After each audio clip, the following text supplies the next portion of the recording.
There are moments in life when a single choice becomes the turning point, the invisible line between what we are and what we could become.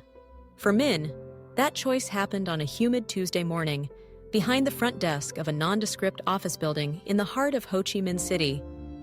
At that time, he was the gatekeeper, the first face that visitors would meet, the receptionist, the helper, the one who buzzed people in and out but rarely received a second glance.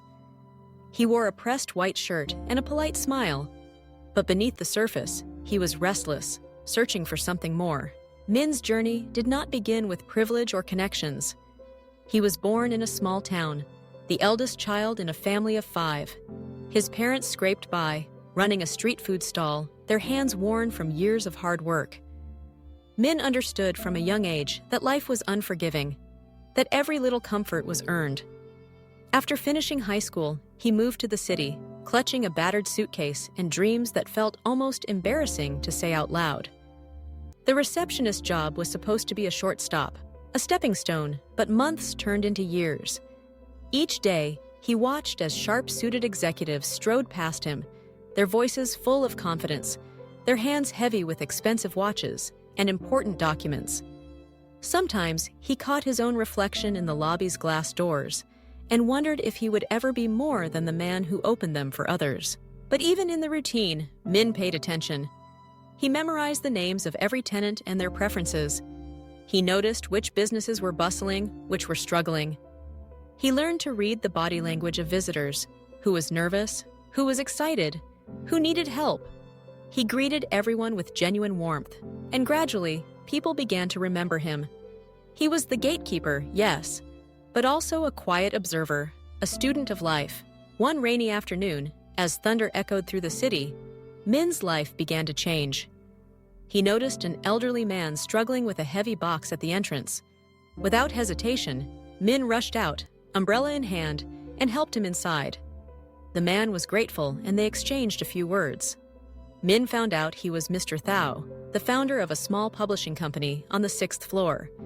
Their conversation was brief but genuine. As the weeks went by, Mr. Thao would stop by the front desk to chat. He told Min stories about building his business from nothing, about the books that changed his life, about the risks he took and the regrets he carried. One day, Mr. Thao arrived looking more tired than usual. "Min," he said, "I'm getting old.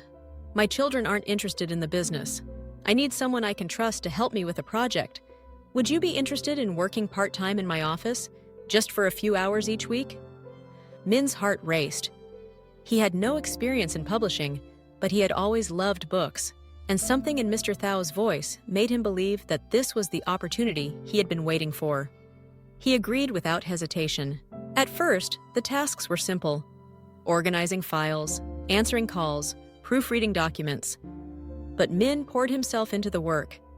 He stayed late to learn about the industry, reading every contract and manuscript he could get his hands on. He watched how Mr. Thao negotiated deals, how he treated authors and employees with respect. Min began to see business not just as numbers and strategies, but as relationships, built on trust, kindness, and vision. One evening, as Min was sorting through a pile of unsolicited manuscripts, he found a story that moved him deeply.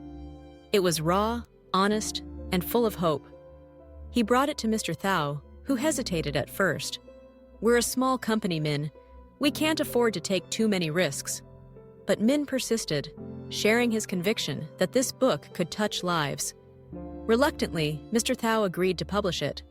The book became a surprise bestseller, earning praise and awards.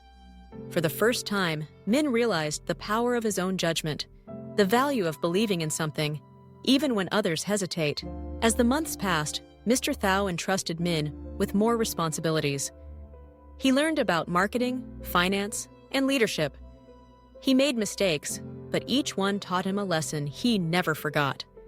When Mr. Thao decided to retire, he offered Min the chance to buy a stake in the company.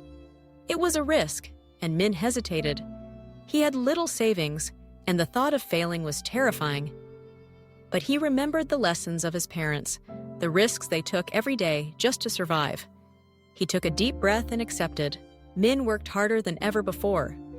He expanded the company's reach, seeking out new voices, new stories, new markets. He built a team that shared his values, creating an environment where everyone's ideas were heard. He forged partnerships with schools and libraries, determined to make reading accessible to all. There were setbacks, economic downturns, failed projects, sleepless nights filled with doubt. But Min pressed on, driven by the knowledge that one choice had changed his life, and that every choice since had been shaped by courage and compassion. Years later, Min stood in his own office, no longer behind the front desk, but at the helm of a thriving publishing house. He looked out over the city skyline, remembering the boy who arrived with nothing but hope. He was now a millionaire CEO, respected and admired, but he never forgot where he started. His company donated books to rural schools, supported young writers from disadvantaged backgrounds, and mentored future leaders.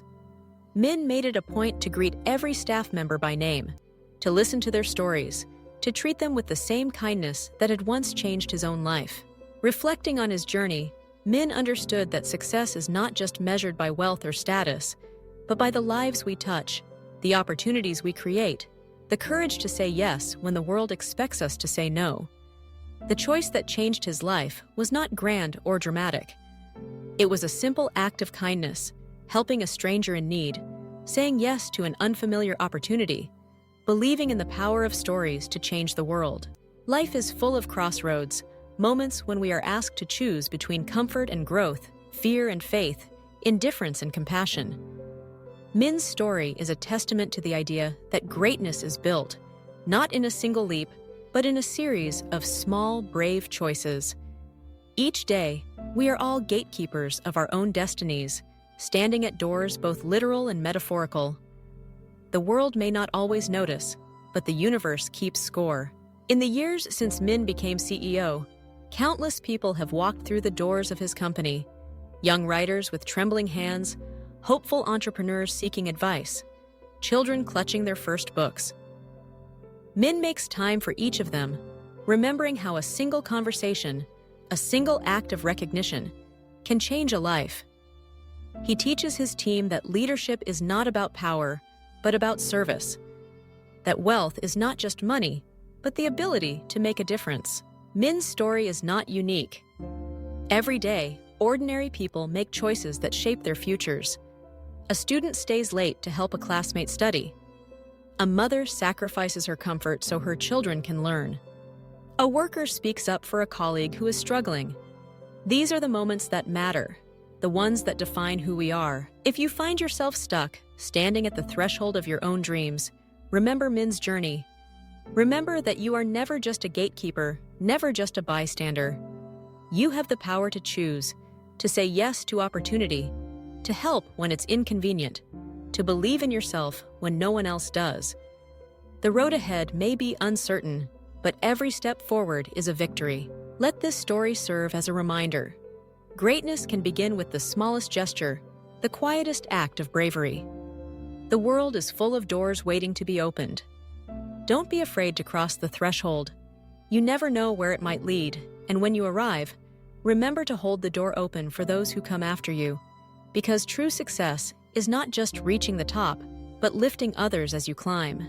Min's transformation from gatekeeper to millionaire CEO was not a miracle, but the result of 1,000 daily choices, each one made with intention, humility, and hope. He learned that life rewards those who show up, who care deeply, who risk failure for the chance to make a difference. In the end, the most important choice is to never stop choosing, to keep moving forward, to keep believing, to keep opening doors.